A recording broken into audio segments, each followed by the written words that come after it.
आज के समय में शायद ही कोई ऐसा व्यक्ति होगा जिसका बैंक अकाउंट ना हो। खास करके पीएम जनधन खाता योजना शुरू होने के बाद देश में करोड़ों नए बैंक अकाउंट खोले गए। इसमें बैंकों के ग्राहकों की जमा राशि भी बढ़ गई। लोग अपना पैसा घर में रखने के बजाय बैंक में रखना ज्यादा पसंद करते हैं। लोगों का मानना है कि बैंक में उनका पैसा ज्यादा सेफ है। लेकिन कभी आपने सोचा है कि यदि बैंक डूब जाए या दिवालिया घोषित हो जाए तो आपको कितना पैसा मिलेगा, या पैसा मिलेगा भी या फिर नहीं मिलेगा?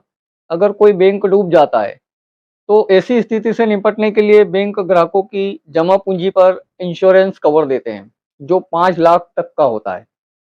ये राशि पहले 1 लाख रुपए तक की थी। ये cover deposit insurance and credit guarantee corporation के तहत दी जाती है, जो रिजर्व बैंक ऑफ इंडिया के पूर्ण स्वामित्व वाली कंपनी है। इस योजना के तहत भारत के सभी कमर्शियल बैंकों को शामिल किया गया है।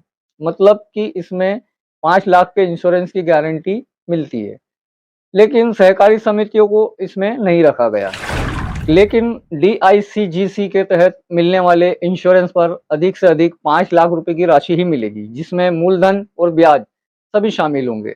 अब यहाँ एक सवाल ये उठता है कि देश का सबसे सेफ बैंक कौन सा है, जहाँ आपका पैसा पूरी तरह से सुरक्षित रहेगा।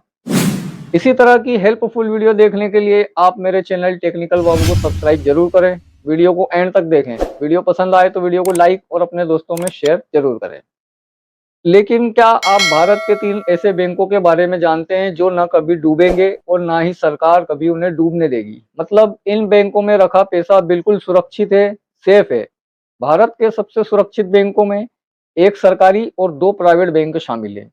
भारतीय रिजर्व बैंक के अनुसार देश के 3 बैंकों के डूबने की गुंजाइश बिल्कुल नहीं है। वो 3 बैंक हैं, जिसमें सबसे पहला भारतीय स्टेट बैंक, दूसरा आईसीआईसीआई बैंक और तीसरा है एचडीएफसी बैंक। इन तीनों ही बैंकों को डीसिब यानी कि डोमेस्टिक सिस्टमेटिकली इम्पोर्टेंट बैंक का दर्जा मिला हुआ है। इसका मतलब है कि वो बैंक जो देश की अर्थव्यवस्था के लिए इतने जरूरी होते हैं कि इनका डूबना सरकार को बिल्कुल बर्दाश्त नहीं हो सकता। इनके डूबने से अर्थव्यवस्था गड़बड़ा सकती है। आरबीआई डीसिब बैंकों पर कड़ी नजर रखता है। इन बैंकों को बाकी बैंकों की तुलना में एक बड़ा कैपिटल बफर रखना होता है, ताकि बड़ी इमरजेंसी आने पर या कोई घाटा होने पर भी उससे निपटा जा सके। कैपिटल बफर के साथ साथ ऐसे बैंकों को कॉमन इक्विटी टीयर 1 कैपिटल नाम का एक एडिशनल फंड भी रखना पड़ता है। बैंकों को डिस्क्रिप्शन घोषित करने की व्यवस्था 2008 की आर्थिक मंदी के बाद शुरू हुई। तब कई देशों के कई बड़े बड़े बैंक डूब गए थे, जिसकी वजह से लंबे समय तक आर्थिक संकट की स्थिति बनी हुई थी। 2015 से आरबीआई हर साल डीसिप की लिस्ट निकालता है। 2015 और 2016 में केवल एसबीआई और आईसीआईसीआई बैंक डीसिप थे। 2017 से एचडीएफसी को इस लिस्ट में शामिल किया गया। अगर कोई बैंक डीसिप है तो आरबीआई अपने कड़े रेगुलेशन से यह सुनिश्चित करती है कि वो बैंक मुश्किल से मुश्किल आर्थिक आपातकाल के लिए तैयार रहे।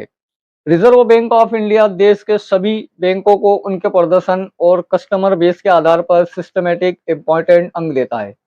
किसी भी बैंक के बेसिक तौर पर लिस्ट होने के लिए जरूरी है कि उसकी संपत्ति राष्ट्रीय जीडीपी के 2% से ज्यादा हो।